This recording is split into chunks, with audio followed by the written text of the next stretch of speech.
Tidak ada yang menyangka, seorang nenek dengan pakaian lusuh dan tas anyaman tua yang terlihat seperti pengemis, sebenarnya adalah investor terbesar di sebuah bank mewah di tengah kota.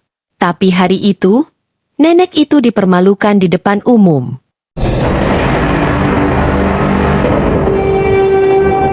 Assalamualaikum warahmatullahi wabarakatuh. Selamat datang di channel Kisah Seru. Saya ucapkan terima kasih kepada yang sudah like dan subscribe channel ini. Saya doakan semoga panjang umur, murah rejeki dan di akhirat kelak masuk surga. Kisah yang akan Syah sampaikan hanyalah fiktif belaka. Jika ada kesamaan nama, tempat dan lainnya, itu hanyalah bersifat kebetulan semata. Mari kita mulai ceritanya. Cerita ini adalah tentang prasangka, penghinaan, dan kebenaran yang akhirnya terungkap. Dalam kehidupan, seringkali penampilan luar membuat kita lupa akan makna sejati seseorang. Kisah ini akan menggugah emosi Anda, menghadirkan pelajaran hidup yang tak terlupakan. Matahari baru saja menyelinap di antara gedung-gedung pencakar langit yang kokoh, menyinari jalanan yang mulai ramai oleh hiruk-pikuk kendaraan dan manusia. Di tengah keramaian itu, seorang nenek tua melangkah tertatih-tatih di trotoar. Pakaian lusuh yang dikenakannya tampak seperti sisa-sisa kain yang sudah lama kehilangan warnanya, dengan tambalan di sana-sini yang menandakan usianya telah melewati batas pemakaian. Tas anyaman yang digendongnya tampak reyot, hampir tak mampu menahan barang-barang di dalamnya. Orang-orang yang berpapasan hanya melirik sebentar dengan pandangan merendahkan, lalu berlalu seolah nenek itu tak ada. Beberapa bahkan sengaja menghindar, takut disentuh oleh bau tubuh yang mereka anggap pasti berasal dari kemiskinan. Namun, nenek itu tetap melangkah, menundukkan kepala, seolah tidak ada apapun di dunia ini yang mampu mengguncang ketenangannya. Ketika sampai di depan pintu kaca bank megah yang menjulang dengan lambang emas di atasnya, nenek itu berhenti sejenak. Ia menarik napas dalam-dalam, seolah mengumpulkan keberanian untuk memasuki dunia yang jauh dari kehidupannya. Namun, sebelum tangannya sempat menyentuh pintu, seorang penjaga berseragam rapi melangkah cepat mendekatinya. "Hei, mau apa di sini? Ini bukan tempat minta-minta," seru penjaga itu dengan nada kasar. Matanya memicing, memandang nenek itu dari atas ke bawah dengan jijik. Nenek itu tersenyum kecil, mencoba berkata dengan suara lembut, "Nak, saya hanya ingin bertemu dengan manajer bank." Tetapi, suara lembutnya tidak menyentuh hati penjaga itu. Sebaliknya, ia meraih tas nenek itu dan mendorongnya menjauh. "Pergi! Jangan bikin kotor tempat ini!" bentaknya, membuat nenek itu terhuyung hampir jatuh. Nenek itu berusaha mengimbangi tubuhnya yang renta, tetapi tas anyamannya terlepas dari genggaman. Isinya, beberapa dokumen tua, buku catatan usang, dan beberapa lembar uang kertas lusuh berhamburan di trotoar. Orang-orang yang lewat berhenti sejenak, tetapi bukan untuk membantu. Mereka justru memandang dengan tatapan penuh hina. Beberapa tertawa kecil, menganggap itu sebagai hiburan ringan di pagi yang sibuk. Nenek itu berjongkok dengan susah payah, mengumpulkan barang-barangnya satu persatu sambil sesekali membungkuk untuk meminta maaf kepada orang-orang yang menginjak kertas-kertasnya. Penjaga bank yang berdiri di dekatnya hanya menggelengkan kepala sambil menghela napas panjang, seolah merasa terganggu oleh kehadirannya. Nenek itu tidak menangis, tetapi wajahnya menunjukkan luka yang lebih dalam daripada air mata. Setelah berhasil mengumpulkan barang-barangnya, nenek itu berdiri perlahan. Tangannya yang gemetar memegang erat tas anyaman yang kini semakin terlihat usang. Ia mencoba lagi untuk masuk, kali ini dengan langkah lebih hati-hati. Namun, penjaga itu menghalangi pintu dengan tubuhnya yang tegap. "Sudah kubilang pergi. Jangan membuat keributan di sini," bentaknya lagi. Nenek itu menunduk, berusaha berkata sesuatu, tetapi suaranya tersangkut di tenggorokan. Orang-orang di sekitar mulai mengerumuni, sebagian melirik dengan rasa ingin tahu, sebagian lainnya dengan pandangan menghina. "Kalau memang mau ke bank, kenapa berpakaian seperti itu?" Salah satu pengunjung berbisik sambil tertawa kecil. Hinaan itu seperti jarum tajam yang menusuk, tetapi nenek itu tidak membalas. Ia hanya berdiri di sana, tetap mencoba masuk, seperti sedang berjuang melawan tembok yang tak terlihat. Saat suasana semakin memanas, seorang petugas kebersihan yang sedang membawa ember penuh air mendekat. "Sudah, Ibu pergi saja. Jangan bikin masalah," katanya sambil mencoba menghalangi kerumunan yang mulai ramai. Namun, dalam kekalutan itu, tanpa sengaja ember yang ia bawa tergelincir dari tangannya. Air dingin di dalamnya tumpah, membasahi nenek itu dari kepala hingga kaki. Seketika, suasana berubah menjadi gelak tawa. Orang-orang di sekitar tidak lagi berbisik.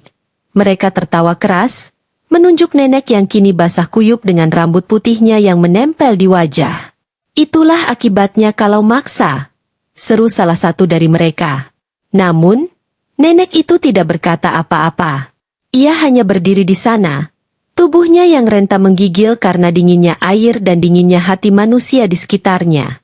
Hanya ada kesunyian di wajahnya, tetapi di dalam dirinya, harga dirinya telah jatuh dan hancur berkeping-keping. Sisa air dari ember itu merembes masuk ke tas anyaman tua yang digenggam erat oleh nenek tersebut. Nenek Sulastri, begitu nama wanita tua itu, berusaha membuka tasnya untuk memastikan dokumen-dokumen di dalamnya tidak rusak. Tangannya gemetar, jari-jarinya yang kurus dan keriput menggali di antara tumpukan barang, berharap lembar-lembar penting itu masih utuh. Tetapi, harapan itu pupus. Kertas-kertas tua di dalamnya telah basah dan mulai robek. Sebuah buku kecil yang tepinya sudah rapuh kini kehilangan tulisan tinta yang luntur. Di dalam buku itulah seluruh catatan investasinya tersimpan, sebuah bukti perjalanan panjang hidupnya. Nenek Sulastri terduduk di lantai, tubuhnya gemetar, bukan karena air dingin, tetapi karena kenyataan bahwa apa yang ia perjuangkan selama ini tanpa hancur hanya dalam hitungan detik.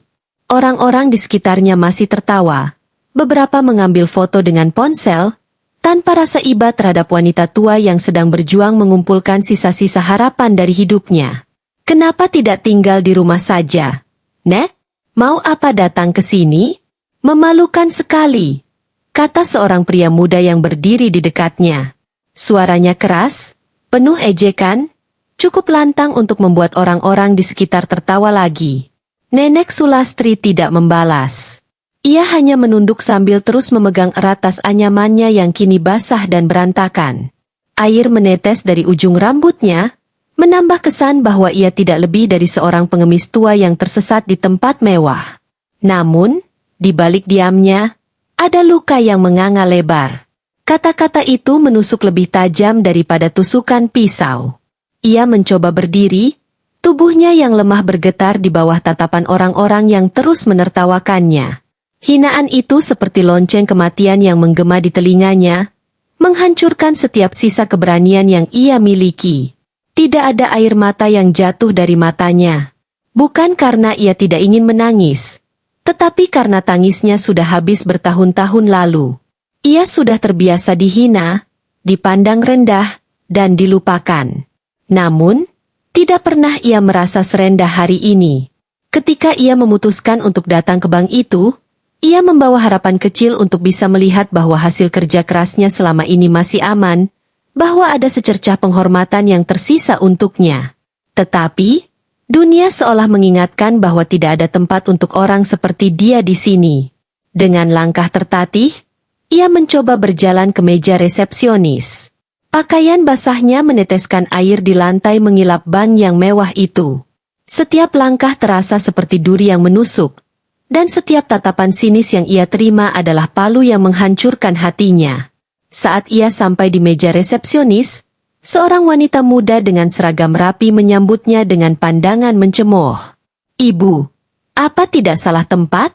Kami tidak melayani orang-orang seperti Anda," katanya dengan senyum sinis.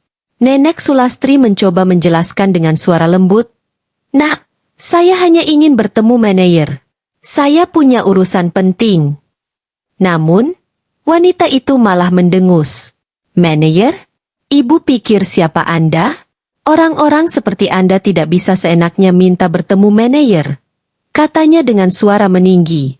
Beberapa nasabah di dekat meja resepsionis ikut memandang, sebagian dengan rasa ingin tahu, sebagian lagi dengan tawa kecil yang terpendam. Nenek Sulastri tetap berdiri di sana. Tubuhnya yang basah mulai mengering di bawah pendingin ruangan, tetapi hatinya terus membeku. Sebuah suara keras menghentikan semua keramaian di dalam bank. Ada apa di sini? Seorang pria paruh baya berpakaian jas rapi turun dari tangga besar yang menghubungkan lantai atas dengan lobi bank. Dialah Pak Arif, manajer bank yang dihormati oleh semua karyawan. Langkahnya tegas, tatapannya tajam. Semua orang langsung terdiam, termasuk wanita resepsionis yang tadi menghina Nenek Sulastri. Ia tersenyum lega, berpikir bahwa kini seseorang akan mendengarkan penjelasannya. Tetapi harapannya pupus dalam sekejap. Apa yang terjadi di sini? Siapa yang membiarkan orang seperti ini masuk? Kata Pak Arif dengan nada dingin.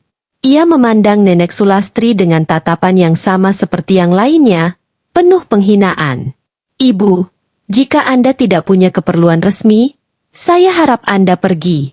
Bank ini punya standar. Kalimat itu menghancurkan hati Nenek Sulastri. Bahkan seseorang yang seharusnya menjadi pemimpin, tidak mampu melihat melampaui pakaiannya yang lusuh. Nenek Sulastri berdiri terpaku, tubuhnya seperti kehilangan tenaga. Kata-kata Pak Arif menggema di telinganya, seolah-olah menjadi vonis akhir atas keberadaannya. Standar, pikir nenek itu dalam hati. Apa arti kata itu untuk seseorang seperti dirinya? Apakah manusia tidak lebih dari sekadar penampilan dan status? Ia membuka mulut, mencoba menjelaskan, tetapi yang keluar hanyalah suara serak yang tertelan udara. Semua yang melihatnya tampak enggan untuk mendengarkan. Seorang petugas keamanan, yang sebelumnya berdiri di sudut ruangan, melangkah maju, siap untuk mengusirnya keluar. Maaf, Ibu. Silakan pergi. Anda mengganggu nasabah lain, katanya datar.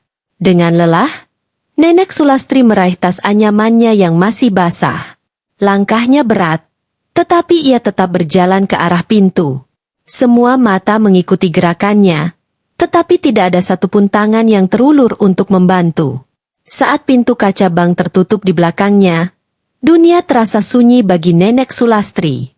Jalanan yang biasanya ramai dengan suara klakson dan hiruk-pikuk manusia kini terasa kosong. Ia berdiri di trotoar, memandang ke langit yang kelabu.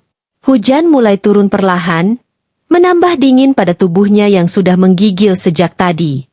Air mata yang selama ini tertahan akhirnya mengalir, bercampur dengan tetesan hujan yang membasahi wajahnya. Tidak ada orang yang peduli, tidak ada yang bertanya apakah ia baik-baik saja. Semuanya berjalan seperti biasa, sementara hatinya terasa seperti runtuh sepenuhnya. Dunia ini begitu keras bagi orang seperti dirinya, yang tidak memiliki apa-apa selain pengalaman hidup yang panjang dan kenangan pahit yang tak terhapuskan. Sambil berjalan menjauh dari bank, pikiran Nenek Sulastri melayang ke masa lalu. Dulu, ia bukanlah siapa-siapa. Seorang wanita muda yang bekerja keras sebagai buruh tani, membanting tulang untuk menyekolahkan anak-anaknya. Setiap rupiah yang ia hasilkan disisihkan dengan hati-hati, disimpan dalam investasi kecil-kecilan yang ia percayakan pada bank itu. Ia pernah percaya pada janji-janji indah tentang masa depan yang aman dan sejahtera. Hasil tabungan ini untuk masa tua saya, pikirnya waktu itu. Namun, semua yang ia bangun dengan susah payah terasa sia-sia hari ini. Bank tempat ia menaruh harapannya, yang seharusnya menjadi penjaga kerja kerasnya, malah menjadi tempat ia dihina dan diremehkan. Hujan semakin deras, membasahi tubuh Nenek Sulastri hingga seluruh pakaiannya menempel di kulit. Setiap langkah terasa lebih berat, seperti beban di pundaknya bertambah setiap kali ia mengingat apa yang baru saja terjadi. Ia mencoba untuk menghapus air mata dari wajahnya, tetapi hujan terus mengguyur, menyembunyikan tangisannya dari dunia.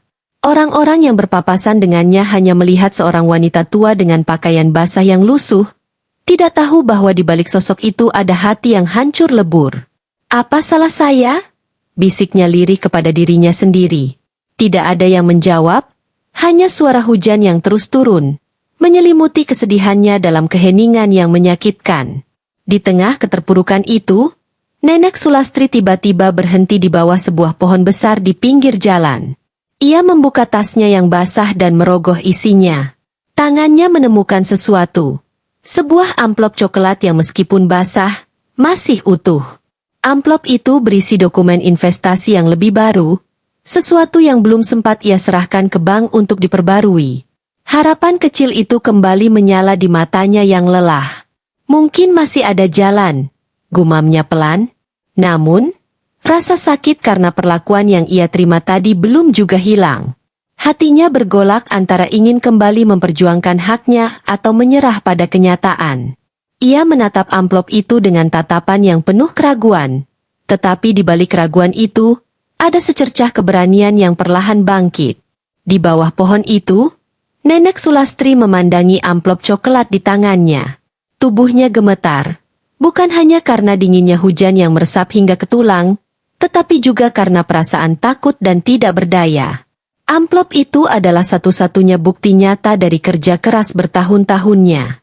Isinya adalah sertifikat investasi dengan jumlah yang tidak main-main, cukup untuk membuktikan bahwa ia adalah salah satu penyumbang utama di bank tadi. Tetapi bagaimana mungkin seorang seperti dia, yang penampilannya begitu jauh dari kata terhormat, dapat kembali dan meminta haknya? Pandangan sinis, tawa menghina, dan siraman air dingin yang ia terima tadi masih membekas tajam di ingatannya. Langkahnya ragu, seolah-olah jalan yang ia tempuh bukanlah trotoar, melainkan duri tajam yang melukai setiap inci tubuhnya. Namun, di dalam hatinya, ada suara kecil yang memaksa. Kamu harus kembali, Sulastri. Ini bukan hanya soal uang, ini soal harga dirimu. Hujan semakin deras, dan Nenek Sulastri terus berjalan. Meski langkahnya terseok-seok, dalam kepalanya, ia teringat wajah anak-anaknya. Dulu, ia menghabiskan seluruh masa mudanya bekerja keras, tidak pernah meminta apa-apa dari mereka. Ia hanya ingin mereka sukses, agar mereka tidak merasakan penderitaan yang sama seperti dirinya. Tetapi kini, mereka semua jauh, sibuk dengan kehidupan masing-masing, seolah lupa akan keberadaan ibunya.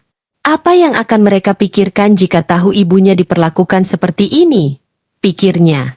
Hati Nenek Sulastri perih, tidak hanya karena perlakuan orang asing, tetapi juga karena kesadaran bahwa ia menghadapi semua ini sendirian.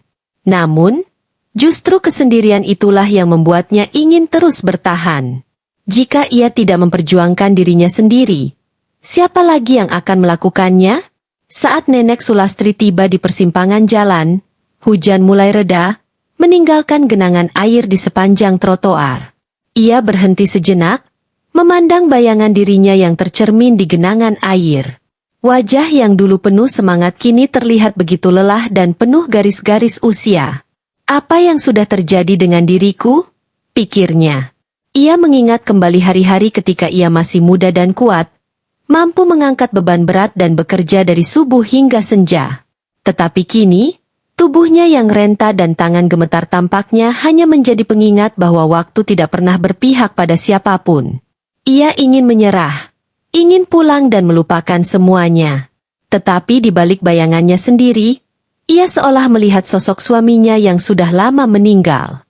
Jangan menyerah, Lastri. Kamu lebih kuat dari ini. Suara itu terngiang di telinganya. Ia menarik napas dalam-dalam, menghapus air mata, dan melanjutkan langkahnya menuju bank. Ketika Nenek Sulastri tiba kembali di depan bank itu, suasana sudah berbeda. Hujan telah berhenti, dan orang-orang yang tadi menertawakannya sudah bubar.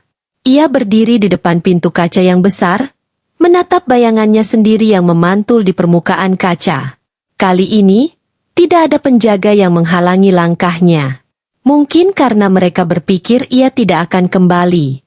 Dengan tangan gemetar, ia mendorong pintu itu dan masuk. Suara langkahnya yang basah bergema di lantai marmer yang dingin. Semua mata kembali tertuju padanya. Beberapa karyawan berbisik-bisik, sementara beberapa nasabah memandang dengan rasa tidak nyaman. Tetapi Nenek Sulastri tidak peduli. Ia menggenggam amplop coklat itu erat-erat, seolah itu adalah nyawa terakhir yang ia miliki. Pak Arif, manajer bank, sedang berdiri di dekat meja resepsionis ketika ia melihat Nenek Sulastri masuk. Raut wajahnya langsung berubah menjadi dingin. "Ibu, saya pikir sudah jelas tadi. Bank ini tidak bisa melayani," katanya, tetapi Nenek Sulastri memotong ucapannya. "Cukup, Nak. Sekarang giliran saya bicara," kata Nenek Sulastri dengan suara pelan tetapi tegas. Suaranya yang penuh getaran membuat semua orang di ruangan itu terdiam. Ia membuka amplop coklat itu perlahan, mengeluarkan sertifikat investasi yang nilainya membuat mata semua orang terbelalak. "Ini, Nak, ini adalah hasil kerja keras saya selama bertahun-tahun. Saya adalah salah satu investor terbesar di bank ini, tetapi lihat bagaimana kalian memperlakukan saya," katanya, matanya berkaca-kaca tetapi penuh keberanian. Kata-kata Nenek Sulastri menggema di ruangan itu, seperti lonceng yang membangunkan semua orang dari mimpi buruk kesombongan mereka. Ruangan yang tadi penuh suara tawa dan bisik-bisik mendadak sunyi, seolah waktu berhenti. Semua mata tertuju pada sertifikat di tangan Nenek Sulastri. Angka yang tercetak di sana membuat semua orang terkejut. Pak Arif, yang tadi berbicara dengan nada tinggi, terlihat kebingungan. Wajahnya pucat, matanya terus menatap dokumen itu tanpa berkata sepatah kata pun. "Nak, ini uang hasil kerja keras saya. Bertahun-tahun saya menanam kepercayaan di bank ini. Tapi hari ini, kepercayaan itu kalian hancurkan," kata Nenek Sulastri dengan suara bergetar, penuh luka yang sulit diungkapkan dengan kata-kata. Tubuhnya yang kecil tampak begitu kuat saat ia berdiri di tengah ruangan, membawa beban harga diri yang selama ini diinjak-injak. Orang-orang mulai merasa tidak nyaman, terutama karyawan-karyawan bank yang menyadari kesalahan besar yang telah mereka perbuat. Pak Arif akhirnya memberanikan diri untuk berbicara. "Maaf, Bu, saya tidak tahu," katanya terbata-bata. Suaranya kehilangan wibawa, terdengar seperti seorang anak kecil yang tertangkap basah melakukan kesalahan. Nenek Sulastri menatapnya dengan mata yang penuh kekecewaan. "Kamu tidak tahu? Kamu bahkan tidak peduli. Semua yang kalian lihat hanya pakaian saya, bukan siapa saya sebenarnya," jawab Nenek Sulastri. Suaranya gemetar menahan amarah dan kesedihan. Air matanya kembali mengalir. Tetapi kali ini bukan karena kelemahan, melainkan karena luka yang telah lama ia pendam. "Apa salah saya hingga kalian memperlakukan saya seperti ini? Apa karena saya tua?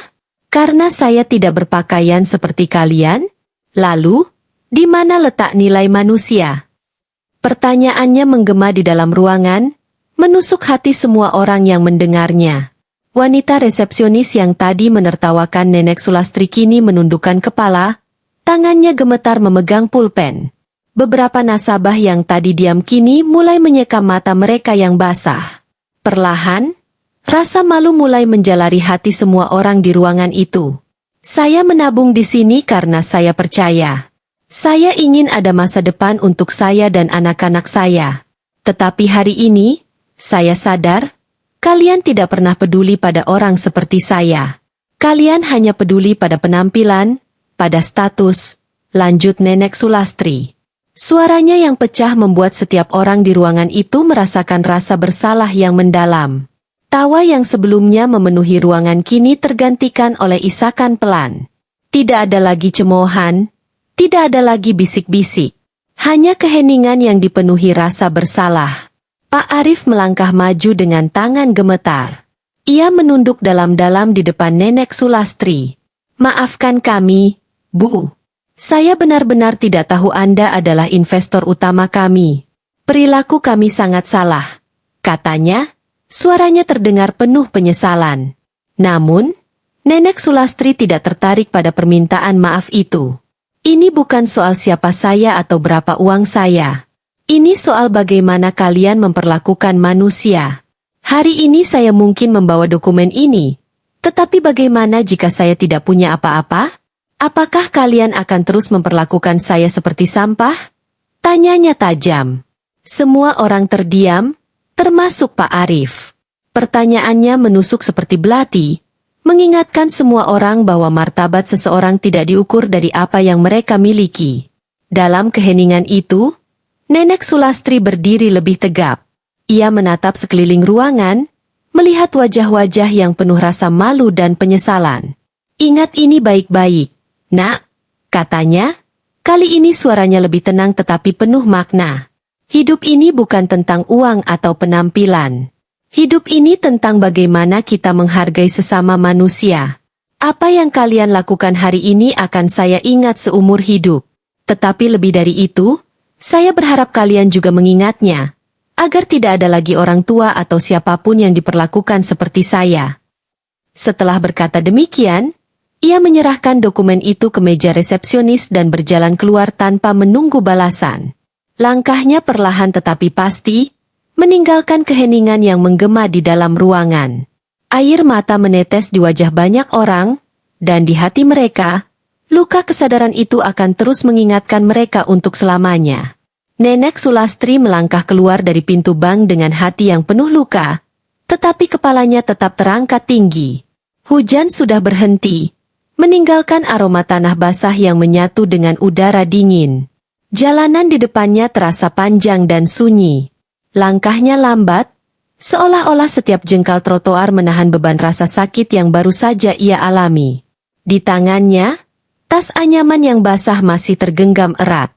Itu bukan hanya tas biasa, melainkan simbol dari kehidupannya yang sederhana dan penuh perjuangan. Mata orang-orang di jalan memandangnya dengan rasa ingin tahu, tetapi ia tidak peduli. Setiap langkahnya adalah kemenangan kecil. Kemenangan atas hinaan dan cemoohan yang baru saja ia balas dengan keberanian dan ketulusan. Namun, jauh di dalam hatinya, perasaan perih itu masih membekas. Sementara itu, di dalam bank, keheningan belum juga hilang. Semua orang masih terpaku pada pintu yang baru saja ditutup oleh Nenek Sulastri. Di sudut ruangan, seorang karyawan wanita duduk terdiam, matanya basah oleh air mata. Ia mengingat bagaimana ia tertawa ketika nenek itu pertama kali masuk. "Bagaimana bisa saya sekejam itu?" gumamnya pelan. Pak Arif berdiri dengan tatapan kosong, wajahnya yang biasanya penuh percaya diri kini terlihat hancur. Ia tahu kesalahan ini bukan hanya miliknya, tetapi juga budaya di tempat kerja itu yang lebih mementingkan penampilan daripada nilai kemanusiaan. Di balik jendela yang berembun akibat hujan tadi, semua orang di bank itu merasa kecil.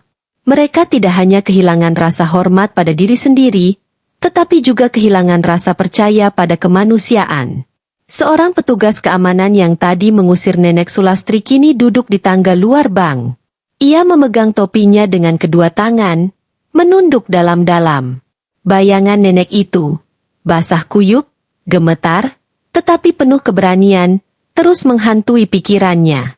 Ia teringat ibunya sendiri, yang sudah tua dan tinggal di kampung.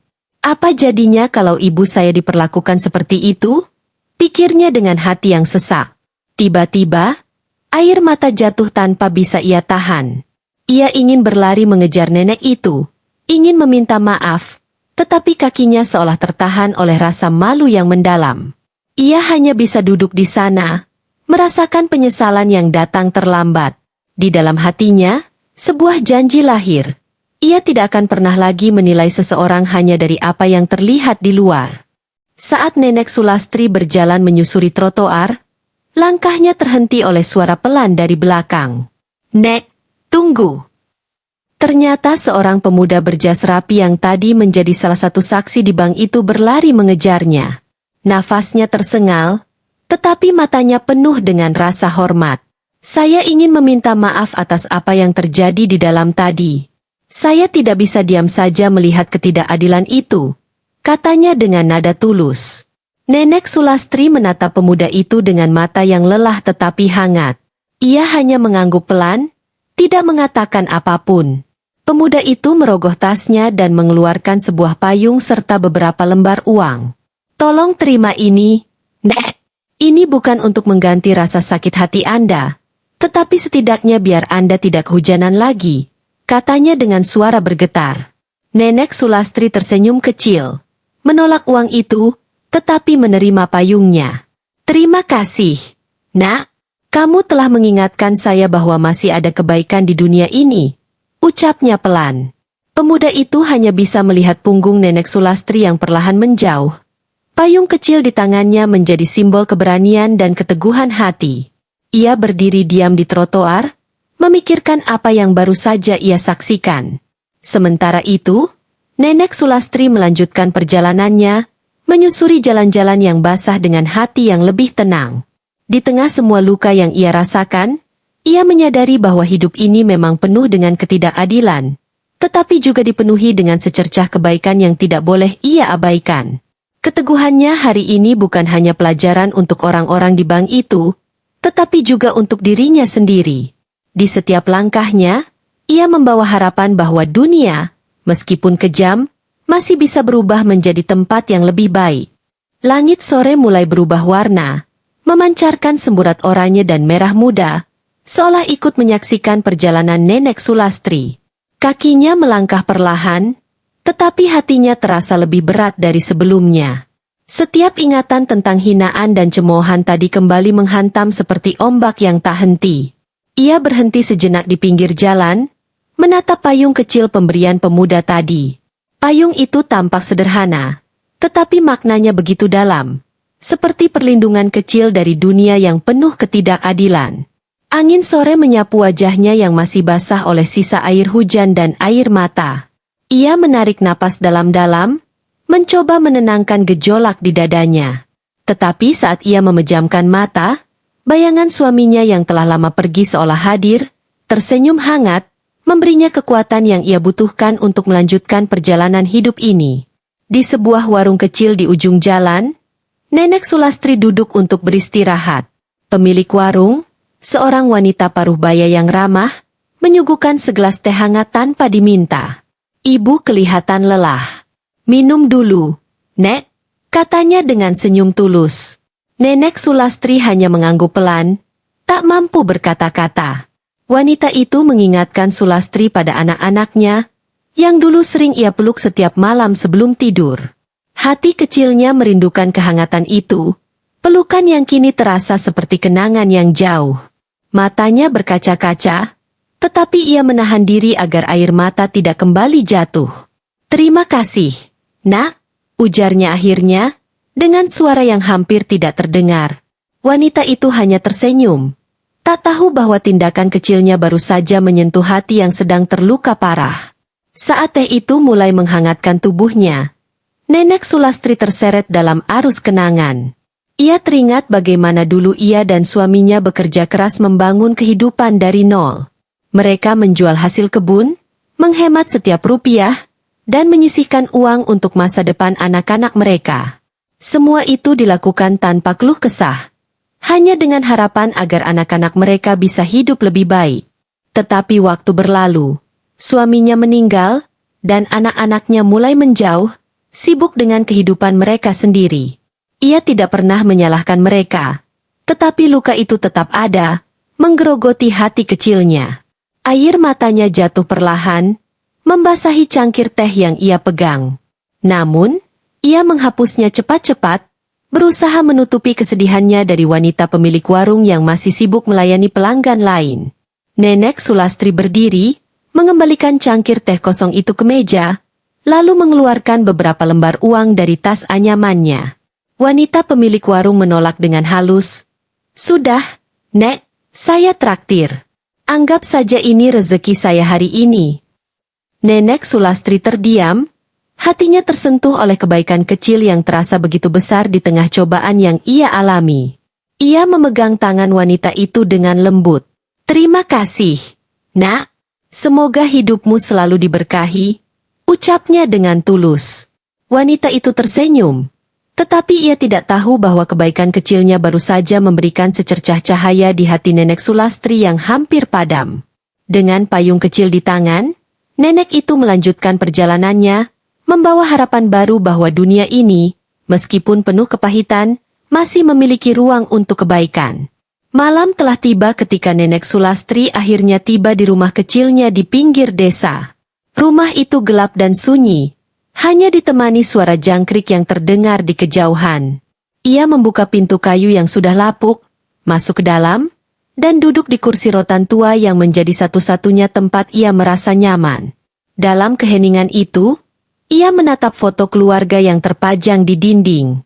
Foto itu sudah mulai memudar, tetapi wajah-wajah yang tersenyum di dalamnya tetap membangkitkan rasa hangat di hati Nenek Sulastri. Ia memeluk payung kecil itu erat-erat, membayangkan seolah itu adalah pelukan suaminya atau anak-anaknya yang kini jauh. Dengan napas panjang, ia berkata pelan pada dirinya sendiri, "Aku masih punya harapan. Dunia ini belum sepenuhnya gelap." Lalu, dengan hati yang sedikit lebih ringan, ia memejamkan mata, berharap esok akan membawa lebih banyak kebaikan. Terima kasih telah mendengarkan kisah ini. Semoga bisa menginspirasi kita semua. Jangan lupa like, komen dan subscribe supaya tidak ketinggalan kisah seru berikutnya. Wassalamualaikum warahmatullahi wabarakatuh.